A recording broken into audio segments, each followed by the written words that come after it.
Hello and welcome back to Steve's Retro Loft. Now today is the start of a series, hopefully 5 or 6, depends on what hardware I can get hold of, because I've got all the software, it's just whether I can actually get the computers that support it. So yeah, it's flight simulators. Now I started with the ZX81 and I ended up with X-Plane.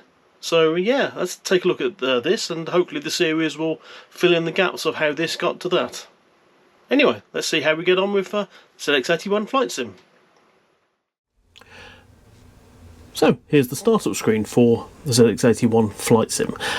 It's quite a basic game. Obviously the ZX81 didn't have user-definable graphics at the time. There was a way of sort of doing it later on in the computer's history, but obviously on the initial release, you were limited to fairly blocky graphics. So don't expect anything that looks too graphical. So what I will do is I'll just go for the final approach, make it a little bit easier. So yes. Turn the wind off. As you can see, it is very basic. You've got rate of climb, fuel, heading, altitude and speed. So if I just try and reduce power a little bit, see if that does anything. Increase flaps. Now, as I say, you can see the horizon moves a little bit. So it is quite basic. Now the little dot flashing, I believe, is the airfield. So I'm not sure how far it is away. There is a visual approach you can look at.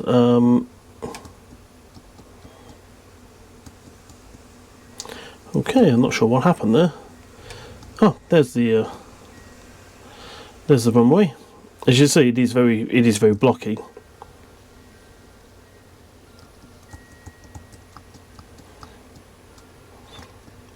The movement is always a little bit jerky.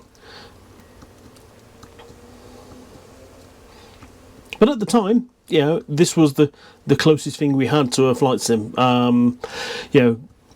Back in the 80s, very early 1980s, you were limited to a basic bat and ball type game. The sort of tennis games with just say 2 sliding Arkanoid type pucks and a ball.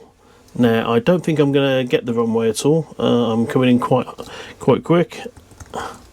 And this is the problem, you see, because obviously on the approach you're limited to a fairly basic screen. So yeah, I think I'm going to miss the runway. I believe I've overshot it slightly. Time for a go around.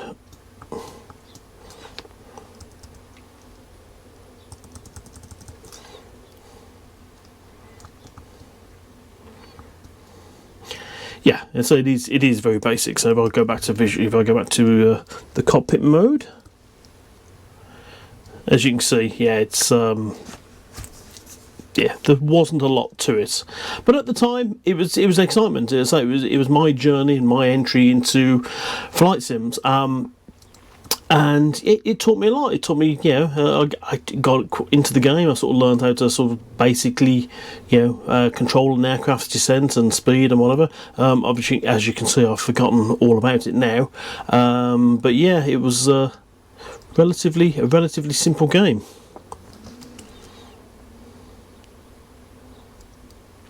Let's go back to visual. It's not very responsive. I'm having to use the emulator here because I tried to load it onto my Next and it didn't like it at all. And the other option I got is an actual physical ZX81, and that's if you've seen some of my other videos, that's not a working solution. It never worked. So, but yeah, this was it. Fairly limited, but as I said, back in the 1980s, it was pretty much as good as you was going to get, unless you wanted to buy, probably a PC. I'm not sure if the Apple II was out at this point, because obviously Flight Simulator 2, the Sublogic one, came out for that. But yeah, it's oops, I think that's I'm quite high. That's probably not going to end well. So talking of ending, yeah, I must admit it's not the most responsive of games. I'm trying to switch to the visual side of the runway. Maybe it will only let me do so much. Oh, and there we go. That was the end. Crash report. You crashed into the airport. Yeah. You let the plane stall. Okay. As you can see, it's a basic command. I've cropped the screen slightly a little bit just so it fits on the on a widescreen display a little bit better. So you can run again.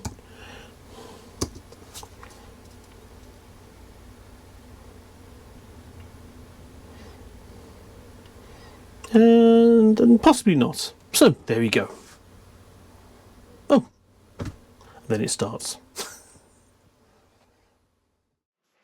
There you go, that was ZX81 Flight Sim. Yep, it's quite basic, but you have to remember back in the 1980s it's pretty much all we had. Yeah, unless you want to spend lots and lots of money on a sort of bigger computer. Probably I think the early generation of IBM PCs had the first generation of the Sublogic Flight Sim, which looked a lot better than that, but then again the first generation of the PC version cost a lot of money, and the PC cost a lot of money, whereas the ZX81 game was £6.95 or something, and the ZX81 was around about £99 or less. Could have been £79.99, I can't remember the exact price.